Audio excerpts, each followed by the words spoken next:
Well, I thank my friend, the chair of the subcommittee, and thanks very much for having this hearing this morning. And also welcome to the commissioners who are here to discuss a variety of issues, including infrastructure, spectrum, rural broadband, and robocalls.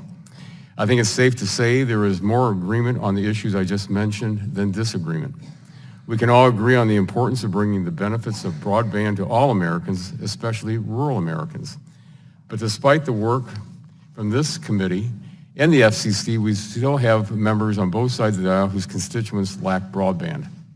Earlier this year, I was fortunate to have two of the FCC commissioners join me in my district to see firsthand the connectivity my constituents enjoy and the additional connectivity they so desperately need.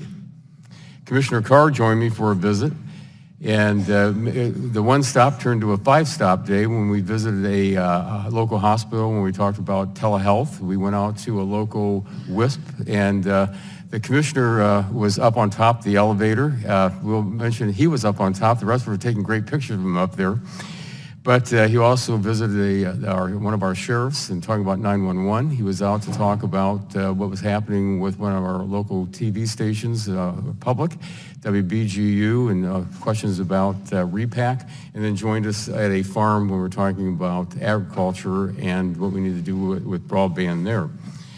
And we appreciated that. And also we had Commissioner Carr join us 2 days later in the district in Defiance, Ohio, where he met with internet service providers across my district to discuss broadband access and the availability in Northwest and West Central Ohio. And I want to thank both commissioners for joining us that day and that week. Being able to go out into the community and experience broadband connectivity or lack thereof is an incredibly useful tool to know where we need to target the precious federal funding to support additional broadband development. To help further inform the FCC's ability to tell where broadband is, and more importantly, where it isn't, I introduced legislation last week with my good friend, the gentleman from Vermont, that would require the FCC to establish a challenge process to verify fixed and mobile broadband service coverage data. Local officials in my district have conducted their own broadband studies to evaluate their residents' broadband needs and prove that there are holes in the FCC maps. After hearing about these local actions, I started working on my Broadband Mapping After Public Scrutiny Act, or Broadband Maps Act, to enhance the data the FCC already collects by involving additional entities such as local and state governments to verify FCC data. I look forward to hearing more about the Commission's mapping efforts and ways the agency is working to get a better picture of broadband connectivity in this country so that we can target truly unserved areas. I also look forward to hearing about the FCC's plans to continue making more spectrum available at 5G. As I have learned, 5G requires a variety of spectrum inputs, low band, mid band, high band, as well as unlicensed. This is because each part of the band has different characteristics, and all types are needed to build a robust 5G network capable of serving this country, including rural America.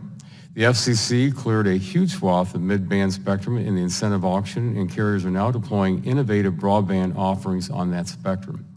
The Commission has also successfully auctioned off spectrum in the high band and is actively working to make more spectrum available in the low band and unlicensed spaces.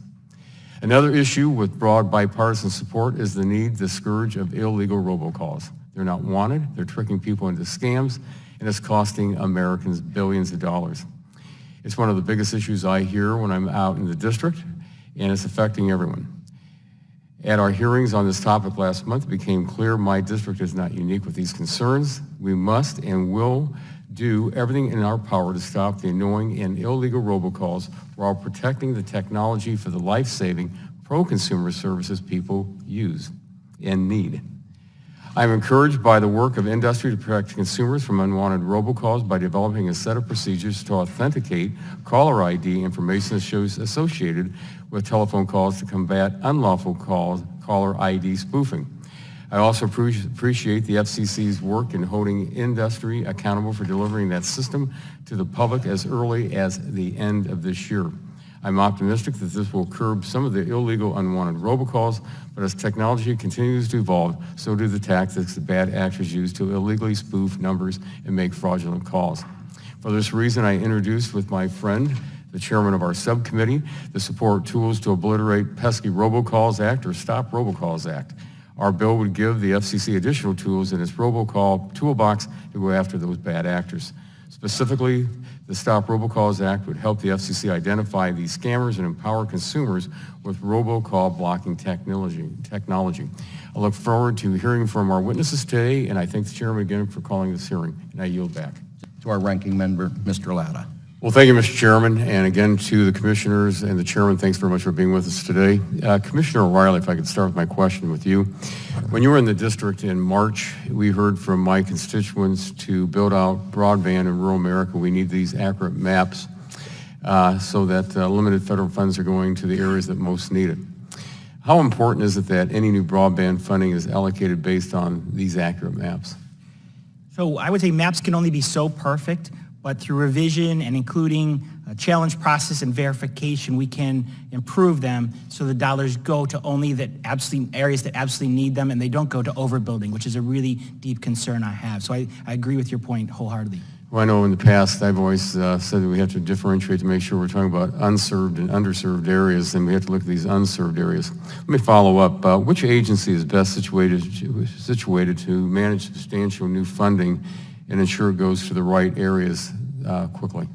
I hate to say I'm biased here. I believe the FCC program is the most efficient program. It's not by any means perfect. It has its own flaws, and we do improve it. The chairman's done great work in the last couple of years, things I've been working on for almost a decade in terms of reverse auctions. We've really improved our process. I look at other agencies and what they've done in the past and what they currently do, and I see tremendous flaws. And I would recommend and humbly suggest to the subcommittee you consider the FCC if additional dollars are made from the Congress. Thank you.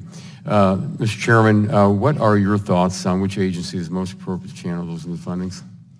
Thank you for the question to Ranking Member Latta. Unsurprisingly, I share my colleague's enthusiasm for the FCC as the repository for the additional funding. And part of the reason why he established is that we now have a reverse auction mechanism along with accountability in terms of the distribution of that funding resulting in broadband deployment. And with respect to the reverse auction in particular, I cannot understate how important that mechanism is for distributing funding efficiently. If you talk to electric utilities, tribal carriers, cable companies, satellite companies, and others, now they have a chance to compete for that funding, which makes sure that the scarce taxpayer dollars are stretched as far as possible in as efficient a way as possible. Thank you. Let me follow up, Chairman Pai. Last month, I introduced the Stop Robocalls Act to give the FCC additional tools to go after these bad actors. One of the things that the Stop Robocalls Act would do is make it easier for consumers to access technology that blocks illegal robocalls by allowing carriers to offer it for free on an opt-out basis. Chairman Pai, again, I appreciate your announcement this morning that you are adding the opt-out concept in my Stop Robocalls Act to your June meeting. I will continue to work on this with the chairman of this subcommittee so it becomes law. And would you commit to working with Congress to ensure that consumers can have access to illegal robocall blocking technology? Yes, sir. Thank you. Chairman Pai, we've also heard criticism that the Commission is not moving quickly enough to make low and mid-band spectrum available, which is vitally important to U.S. leadership on 5G. Would you share what you are doing on spectrum as part of the 5G FAST plan? I appreciate the question, Congressman. We've obviously been very active with respect to millimeter wave. We were in the middle of a 24 gigahertz auction. We just finished a 28 gigahertz auction. We have upper 37, 39, 47 scheduled for later this year. With respect to midband in particular, we have a lot on the table with respect to white spaces in the 2.5 gigahertz band. We have an ongoing dialogue with the Department of Commerce on the 3.1 and 3.55 band. We've got the 3.5 band itself, which Commissioner O'Reilly led the effort on, where we expect commercial deployment soon and an auction next year. 3.7 band, which the chairman has mentioned, which would be potentially 200 to 500 megahertz. We also have an outstanding proceeding on the 4.9 gigahertz band, the 5.9 gigahertz band, and in particular the 6 gigahertz band, which is something that a lot of wireless innovators have thought of. This would be potentially 1,200 megahertz for unlicensed spectrum, so turbocharging Wi-Fi, allowing consumers on an unlicensed basis to take advantage of some of the innovation that has now become common in their lives. So we have a lot on the table, many thousands of megahertz, and we look forward to working with you and the members of the subcommittee to make it a reality. Well, thank you very much. And if I could, in my last 40 seconds, Commissioner Carr, you know, you spent a day out in my district, and maybe you could just give me a quick takeaway of what you saw out there in your 5 visits across Northwest, West Central Ohio. Thank you, Congressman. We had a great visit to your district. I think what we saw there was both sides of the digital divide. We saw communities that right now have high-tech, next-generation connectivity, including at ProMedica Hospital, where it's helping to change lives for stroke patients.